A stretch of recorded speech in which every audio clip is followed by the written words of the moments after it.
Alors dans un contexte de changement croissant, accéléré, de sollicitation digitale renforcée, eh bien, c'est très important de pouvoir garder la maîtrise de ces flux d'informations pour surtout ne pas tomber dans la surcharge, la surchauffe mentale. Alors la bonne nouvelle, eh bien, c'est que ça s'apprend, il y a des principes, il y a eu des découvertes là-dessus, et c'est bien pour ça que nous avons créé un programme d'écologie cérébrale et My Mental Training Pro, qui est une base d'exercices qui vous permettent de faire face jour après jour aux situations les plus exigeantes.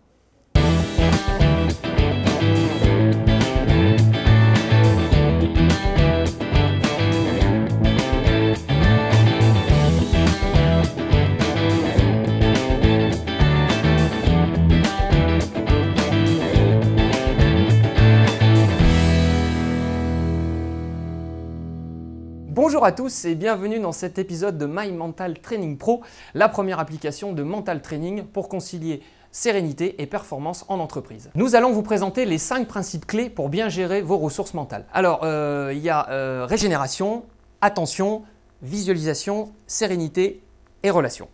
Je vous présente Gaël Alain, directeur scientifique de My Mental Training Pro, docteur en psychologie cognitive et spécialiste de la charge mentale. Bonjour. Alors, merci. Tout d'abord, premier principe, la génération. Mais la tienne ou la mienne? Mais non, Guillaume, on parle de régénération mentale, évidemment. Un cerveau humain d'adulte, ça pèse entre 1,5 kg et 2 kg. Ce cerveau-là va consommer 20% de l'énergie métabolique, ce qui fait du cerveau, et de loin, le plus gros consommateur de ressources dans le corps. Parmi les 20% d'énergie consommée par le cerveau, il y a 80% de cette énergie qui est consommée à des moments où on n'est pas en focalisation attentionnelle, c'est-à-dire à des moments où on n'est pas en train de s'intéresser spécifiquement à quelque chose. Or, ce qu'il faut bien comprendre, c'est que pendant ces moments pendant lesquels on n'a pas l'impression de faire grand-chose, lui, notre cerveau travaille comme un fou. C'est-à-dire qu'il va utiliser ces périodes-là pour reclasser des informations en mémoire, pour faire des associations entre des connaissances nouvelles et des connaissances déjà préétablies. Et il va aussi utiliser ces périodes-là pour digérer des émotions. Donc c'est vraiment important dans la vie moderne, au travail notamment, de conserver des plages dans lesquelles on est un petit peu tranquille, dans lesquelles notre cerveau peut se livrer à ce que l'on appelle de la divagation intellectuelle, c'est-à-dire qu'on perd un petit peu le contrôle sur nos pensées pour avoir des moments de recentrage sur nous-mêmes. Bon, au moins ça va me permettre de déculpabiliser si mon cerveau travaille comme un fou et que je ne fais rien. Regarde. Mon cerveau est complètement mobilisé là, je viens de voir dès qu'il a terminé. Merci. Donc tu es en train de me dire que si je ne m'accorde pas du temps dans la journée, je vais être de moins en moins performant, c'est ça? Bah, t'as tout compris. Alors deuxième principe, l'attention. Gaël, l'attention artérielle?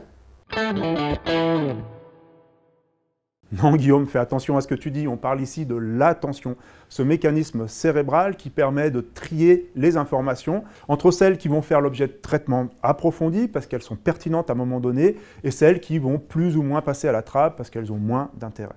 La difficulté avec l'attention, c'est que c'est un mécanisme qui est très coûteux en termes de ressources intellectuelles et qu'il arrive très fréquemment que nous souhaitions traiter plus d'informations que ce que notre cerveau est capable de traiter. On arrive très facilement à saturer nos ressources attentionnelles et dans ces situations-là, on arrête tout simplement de traiter une partie des infos. Et lorsque cette partie des informations est pertinente, eh bien, ça nous conduit à faire des erreurs, peut-être un peu comme ça a été le cas pour toi, Guillaume, tout à l'heure. Ce qu'il faut bien comprendre, c'est que quand on réalise une activité principale et qu'on est interrompu par une activité secondaire, on va mettre en moyenne 30% de temps en plus à réaliser son activité principale, une fois qu'on a déduit le temps de réalisation de l'activité secondaire. C'est-à-dire que le fait d'être très souvent interrompu dans le monde du travail par des bip-bip et des gadgets numériques va coûter en moyenne 30% de temps et de productivité. Donc tu es en train de me dire que pour me concentrer sur un dossier, je ferme ma boîte mail et je gagne 20 minutes, c'est ça, de pause? Bah, de pause ou surtout pour terminer le dossier que tu n'as pas eu le temps de finir ce matin. Troisième principe, la visualisation. Excuse-moi Guillaume, mais la visualisation, c'est ce principe qui est finalement, tu connais certainement, qui est utilisé par les skieurs par exemple, que tu vois s'entraîner et revivre mentalement leur slalom. Les skieurs vont préactiver les mêmes aires motrices que celles qui vont être mises en œuvre au moment de la descente. Et c'est exactement la même chose dans les activités intellectuelles. Le fait de visualiser un objectif va activer des réseaux de neurones qui vont ensuite être plus efficaces lorsque vous serez dans l'action. Les autres avantages de la visualisation sont également la focalisation attentionnelle, c'est-à-dire que pendant que vous vous concentrez mentalement sur une image, il est très difficile d'avoir des pensées intrusives, donc moins de stress lorsqu'il y a de la pression, etc. Et puis, il y a aussi une sorte de conditionnement positif, c'est-à-dire que vous pouvez, par de l'imagerie mentale, essayer de faire basculer votre cerveau dans un état plus positif, plus dynamique, plus constructif, qui sera là encore tout à fait bénéfique en termes de performance. Quatrième principe, et non des moindres, la sérénité.